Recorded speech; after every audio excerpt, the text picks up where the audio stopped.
sonho é ser jogador de futebol. Quando eu crescer, eu vou ser uma fadinha do dente. Quando eu crescer, eu quero ser veterinário.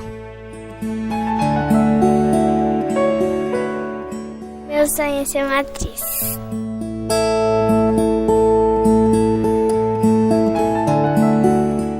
Meu sonho é ser médica de pessoas. Meu sonho é ser corredor igual Usain Bolt.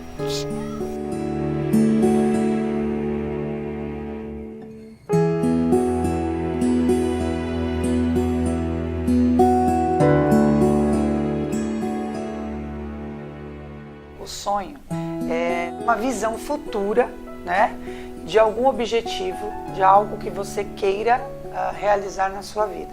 Porque muitas vezes as pessoas confundem sonhos, né, com um sonho noturno, um sonho do sono, mas especificamente esse assunto é uma visão futura de algo que você planeja ou espera que aconteça na sua vida. Eu sou o Eduardo Lages.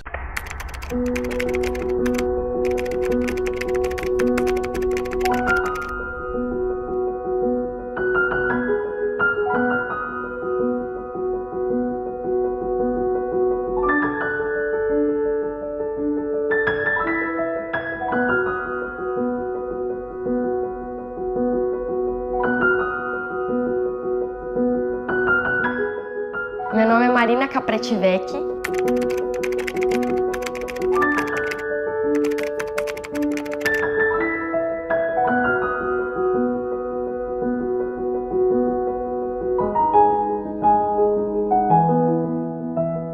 Meu nome é Diego Ramos Laos.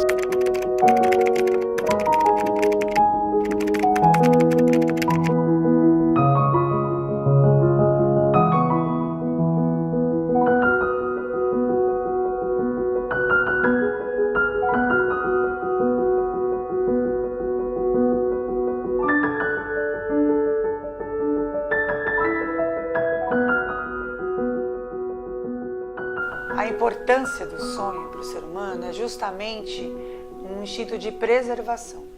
A gente precisa realmente planejar coisas.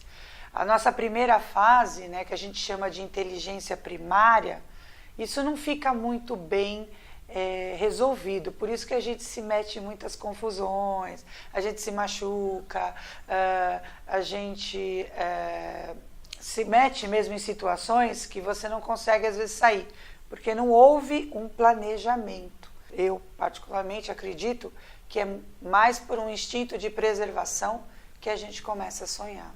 Esse sonho começa em 2011, quando eu me dei conta, talvez, da transformação do bairro e não existiam mais tantas casas, muitos prédios, aí, consequentemente, muito mais gente morando no bairro e eu conhecendo menos gente, porque você passa a não ter contato direto com seu vizinho quando tem 400, 200, sei lá, 50 famílias morando do seu lado. Esse sonho de trabalhar com cinema, ele foi meio que se alterando conforme eu estava na faculdade, começo da faculdade e tal. No começo eu tinha esse sonho de trabalhar com cinema. Eu ainda não sabia que o Pipoca de Pimenta ia ser realmente esse sonho concretizado, que eu realmente ia poder viver disso, né? Eu fui tem todo esse tabu, por exemplo, o Pipoca de Pimenta é um site, né? Como que você vive de um site, né? Então, o jeito que eu achei de atrair as pessoas pra rua foi colocando um pouco da minha paixão, que eu adoro plantas, nos canteiros da minha rua primeiro, né? Então, daí eu passo a conhecer um pouco mais de gente com isso. Desde pequeno eu sempre me atraí muito pelos livros, mas eu não tinha oportunidade de ter contato. Minha família, meus pais nunca foram leitores assim e tudo mais, então demorou para eu ingressar nesse mundo dos livros, mas quando eu entrei não saí mais. Quando eu comecei a trabalhar na assessoria da Fox e da Sony, eu comecei a entender como que era esse mecanismo dos sites, porque eu tinha que entrar em muito contato com sites da área e tal. E aí eu comecei a ver que, poxa, o meu site podia realmente ser não só um hobby, mas conseguir me manter com ele, né? Ser um escritor virou um sonho para mim quando eu me aprofundei mais na questão da literatura e comecei a admirar vários artistas. Então eu queria dividir com o mundo a minha experiência da mesma maneira como eles dividiram. Então eu vi que ali era o espaço que eu queria atuar. Hoje, eu além de ter o Pipoca de Pimenta, que é o grande sonho da minha vida, é transformar ele num portal realmente maior do que ele já é, assim, claro, o Pipoca de Pimenta não é enorme, não é muito grande, mas ele tem um espírito muito grande e ele é bastante novo, então, para a idade que ele tem, ele é um site com bastante já credibilidade e tudo mais, então, para mim, isso é um sonho já realizado. As pessoas começam a sonhar a partir do nascimento. O que acontece é que só depois dos 2 anos de idade é que você organiza isso e consegue expressar verbalmente. Mas é como eu digo, o planejamento, o sonho já existe anteriormente a isso. Então eu diria que a partir do nascimento você já começa a ter planos, né? Não verbalizados, mas que te dão a noção, por exemplo, você estar com fome já é um plano, né, de provocar um choro, um barulho, algo que chame a atenção para que alguém acabe suprindo a tua necessidade. Fui com meu namorado no cinema, assisti uma comédia e antes do filme começar eu comecei a chorar demais, falando assim, ai meu Deus, eu quero viver aqui dentro e tal. E aí eu saí, cara, chorando do cinema, era uma comédia. Eu saí chorando, cheguei em casa e falei, pai, cara, não dá mais, eu preciso trabalhar com cinema, é o que eu quero, é meu sonho, eu preciso realizar isso. E aí ele, com um sorriso aqui, falou, Má, eu sabia que era isso que você queria, que era isso que você ia, no fim, decidir, mas eu precisava que você tomasse essa decisão, mas eu já sabia que era isso que você ia decidir. Quando eu ainda trabalhava na agência de publicidade, eu comecei a cada vez mais me distanciar desse lado assim da criação do ponto de vista mais corporativo, em agência e tudo mais. Eu comecei a me afastar da questão toda do trabalho, dos meus colegas. Então eu fui abandonando isso a cada dia e me aproximando mais da escrita. Eu passava os meus horários de almoço todos os dias escrevendo no meu computador. Então quando eu já tinha escrito o meu livro inteiro, escrevendo só nos horários de almoço, eu percebi que ali não era mais lugar para mim, que eu tinha que arrumar um jeito de tornar real isso que eu tinha produzido. Eu nasci na Vila Madalena, eu vi toda essa transformação, talvez por isso esse incômodo de transformar o bairro em uma coisa que eu tenha vivido antes, porque todo mundo brincava na rua, a rua era de barro, pulava amarelinha, corda, esconde-esconde, sei lá, brincadeiras bem tradicionais de rua, assim. Então eu acho que resgatar um pouco disso tudo é favorecer que as pessoas voltem a habitar a cidade. Nem sei se isso pode ser um sonho vivido lá atrás e eu resgatei de outra forma. Então eu pensei, pô, mas eu vou mandar isso para uma editora e aí eu vou mandar por vários anos e eles vão me recusar, como eu vejo todas as pessoas que tentam, relatando essa grande dificuldade que você tem para conseguir publicar um livro. Então eu pensei, o que eu vou fazer? E aí eu tive a ideia de ir para a rua, vender meus livros lá, porque eu enxergo a publicação independente não como um meio para você depois chegar numa editora, sabe? Eu vou imprimir 100 livros aqui e mandar para várias pessoas influentes, para pessoas que trabalham em editoras, e aí quem sabe eles vão gostar e aí eles podem publicar o meu livro. Não, eu quero enxergar a publicação independente como um meio sustentável mesmo disso ser o meu trabalho. Quando os pais estão ali de braços abertos, chegando e falando, meu, faz o que você acha que vai ser o melhor para você, é muito gratificante, né? Não é todo mundo que tem essa sorte, né? Na Grécia Antiga, existia uma profissão chamada paracaleus. Os paracaleus eram, na verdade, incentivadores de sonhos. Eles eram contratados para incentivar as pessoas a sonhar. Então você vê como é importante ter alguém do teu lado, às vezes falando, vamos lá, você consegue, né? O que você pretende da sua vida? Na verdade, os paracaleus, eles faziam as perguntas certas a essa pessoa e isso estimulava a imaginação, que é da onde vêm os sonhos e os planos, para que elas pudessem concretizar isso. minha mãe é um ponto muito forte, né, dos meus valores, né, do que eu me tornei como pessoa, como homem, como cidadão. E antes de começar o Flores no Cimento, antes de começar intervenções de orquídeas, antes de sonhar talvez, eu me lembro que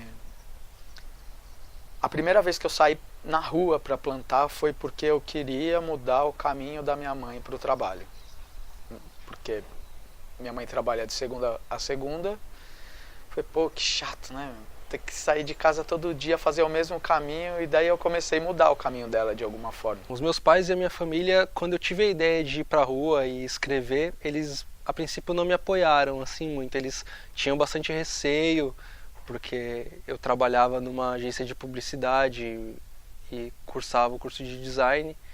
Então tinha uma certa uma segurança maior, né? E eu entendo assim da parte dos meus pais esse receio todo, mas quando eles viram que a coisa estava dando certo, assim, que eu conseguia me manter, aí sim eles me deram todo o apoio, assim. Eu me considero uma pessoa bastante sortuda, porque eu tive muito apoio dos meus pais, assim, muito apoio. Eu não tenho do que reclamar.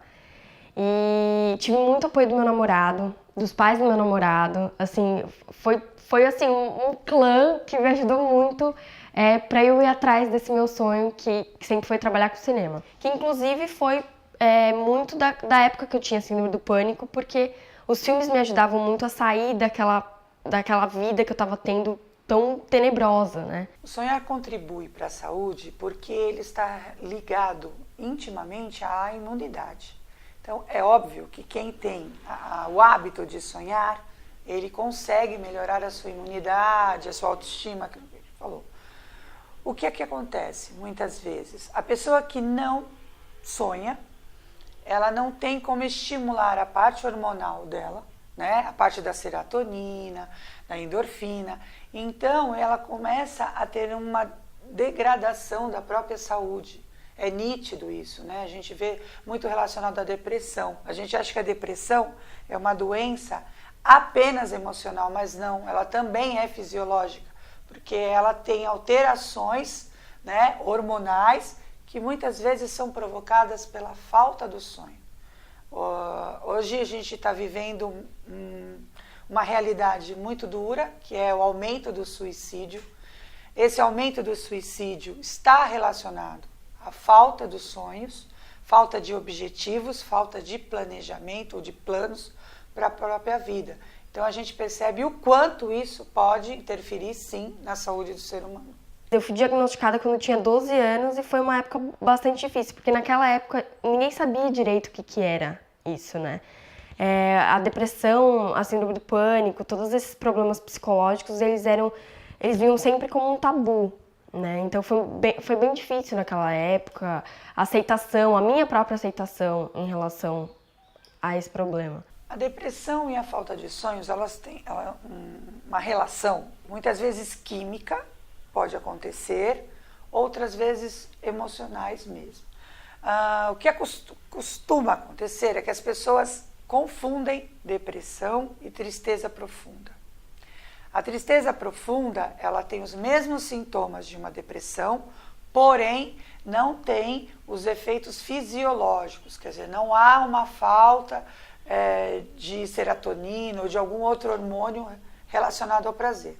Então, o que acontece nesses casos da falta do sonho? Cria-se uma falta de perspectiva, você não tem nenhuma perspectiva. Você cria expectativas, essas expectativas muitas vezes te levam a um quadro de ansiedade. Um quadro de ansiedade não tratado pode sim decorrer em uma depressão, onde a pessoa realmente se torna desanimada. A própria palavra desanimada já diz sem alma, né? Desânimo, sem alma, sem vida dentro de si, porque ela não se consegue projetar no futuro.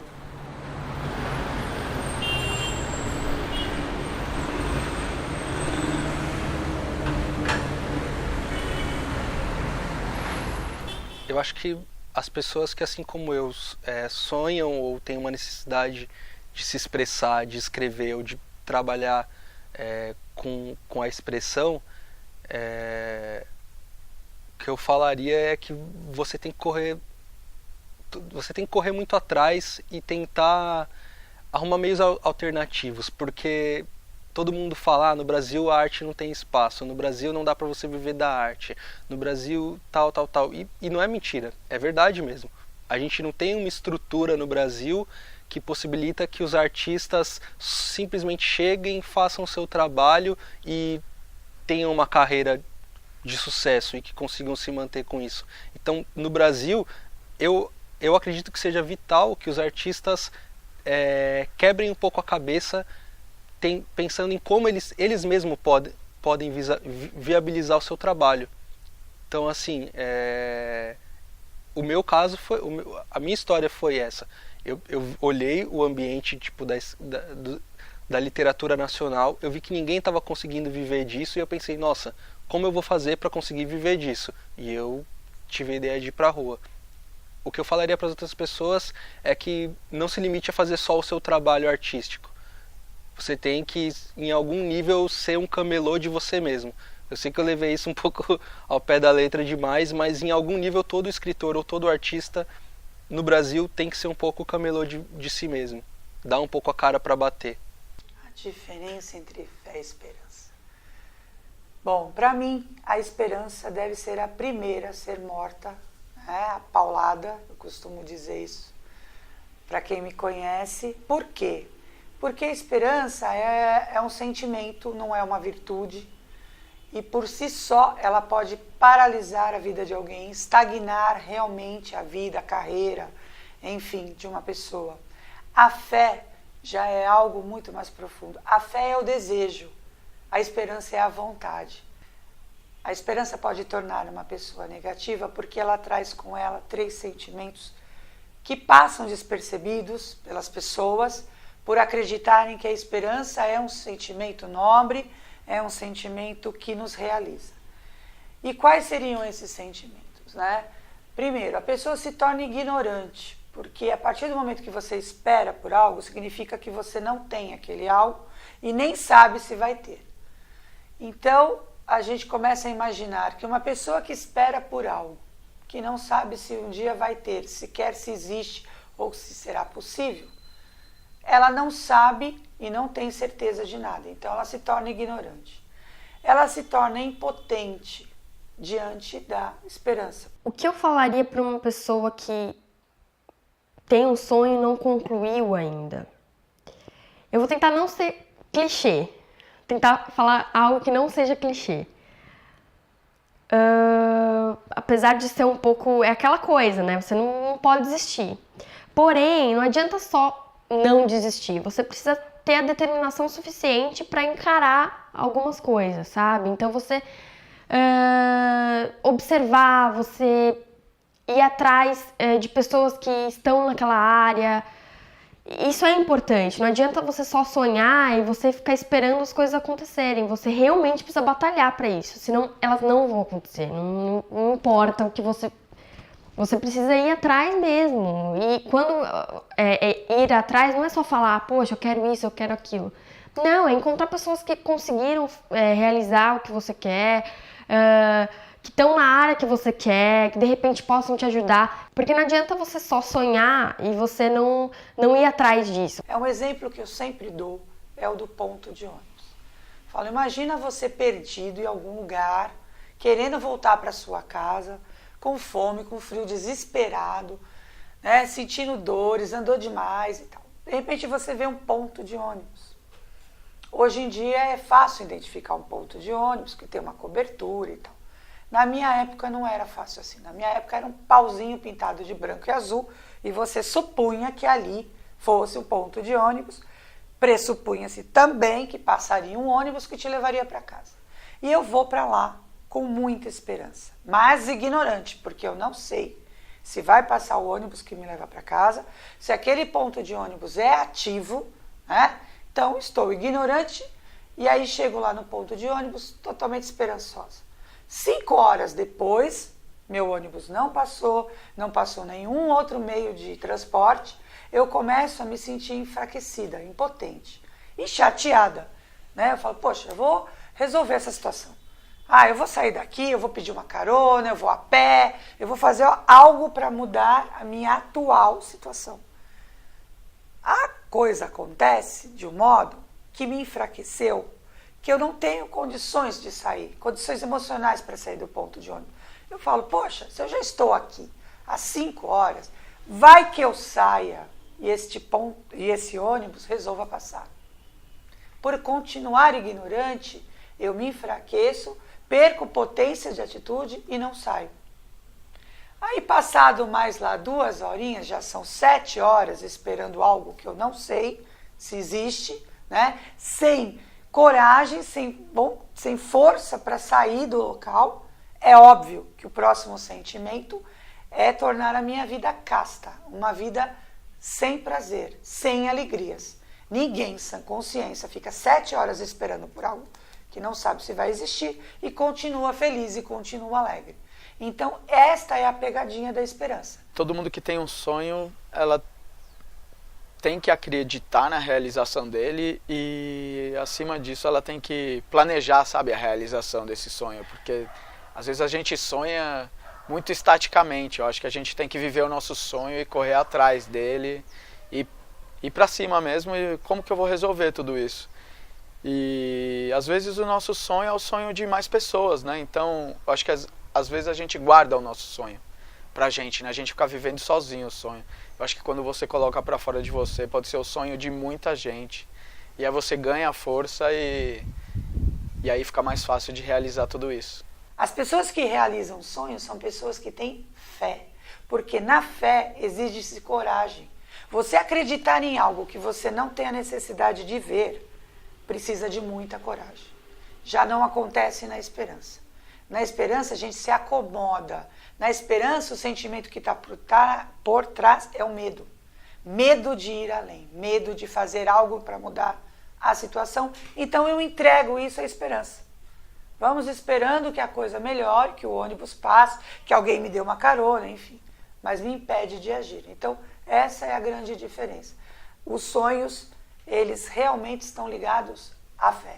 Todas as pessoas que realizam seus sonhos intimamente têm fé. Não estou falando da fé religiosa, estou falando da convicção que move o ser humano quando ele se planeja, quando ele cria um sonho.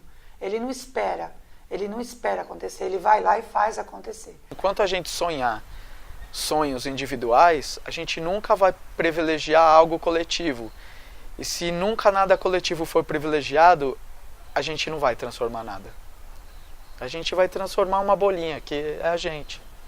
E aí isso para o mundo...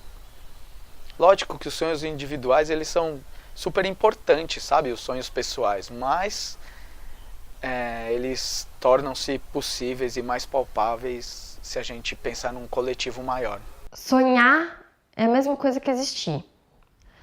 Eu não consigo imaginar uma pessoa que viva sem um sonho. Meu maior sonho é realmente poder desconstruir ideias mirabolantes que se criaram a partir de felicidade, como se felicidade fosse algo que a gente compra na esquina. A própria palavra felicidade vem do latim antigo, que significa felix, fecundidade, produtividade. Então é isso. Acho que o meu maior sonho seria que as pessoas pudessem fecundar, sabe, o sentido da sua própria vida.